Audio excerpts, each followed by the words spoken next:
Hi everyone.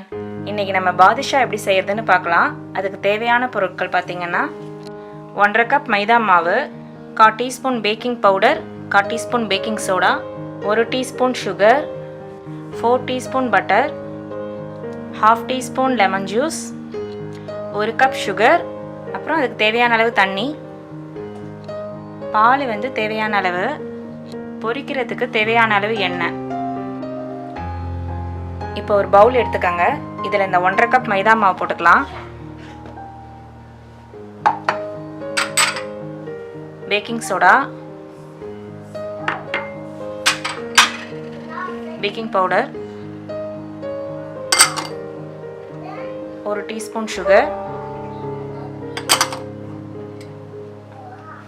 First இந்த பட்டரை போட்டு நல்லா பிசைஞ்சிக்கலாம்.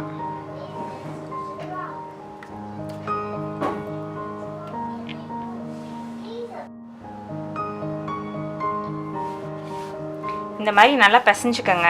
பாலை கொஞ்சம் கொஞ்சமாக ஊற்றி சப்பாத்தி மாவோட பதத்துக்கு பிசைஞ்சுக்கோங்க. பிசையும் போது 1 ஸ்பூன் எண்ணெய் ஊற்றி பிசைஞ்சுக்கோங்க.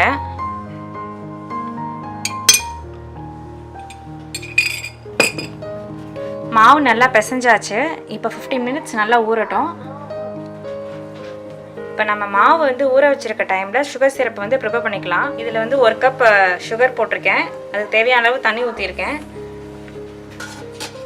இது நல்லா கொதிக்கட்டும். இதில் ஏலக்காய் தூள் போட்டுக்கோங்க.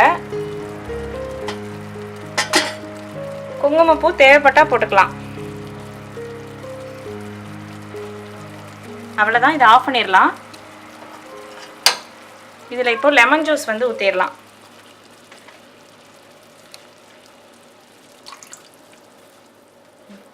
இந்த லெமன் ஜூஸ் எதுக்கு ஊற்றுறோம் அப்படின்னா, இந்த சுகர் கெட்டியாகாமல் இருக்கிறதுக்காக நம்ம லெமன் ஜூஸ் ஊற்றுறோம். மாவு நல்லா ஊறிடுச்சு. இப்போ இந்த மாதிரி மாவில் குட்டி குட்டி பால்ஸாக நம்ம எடுத்துக்கலாம். இதை நல்லா இப்படி ப்ரெஸ் பண்ணிக்கோங்க. ப்ரெஸ் பண்ணிட்டு இதில் நடுவில் ஒரு சென்டரில் ஒரு ஓட்டை போட்டுருங்க. இதே மாதிரி நம்ம எல்லா பால்ஸையும் செஞ்சுக்கலாம். இந்த மாதிரி எல்லா பால்ஸையும் இந்த ஷேப்புக்கு செஞ்சு வச்சுக்கோங்க.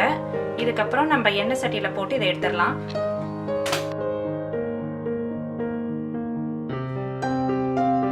இந்த மாதிரி நல்லா ப்ரௌனிஷாக வந்ததுக்கப்புறம் சுகர் சிரப்பில் ஆட் பண்ணிக்கலாம். பாதுஷா ரெடி ஆயிடுச்சு. இதை ட்ரை பண்ணி பாருங்கள். தேங்க்யூ.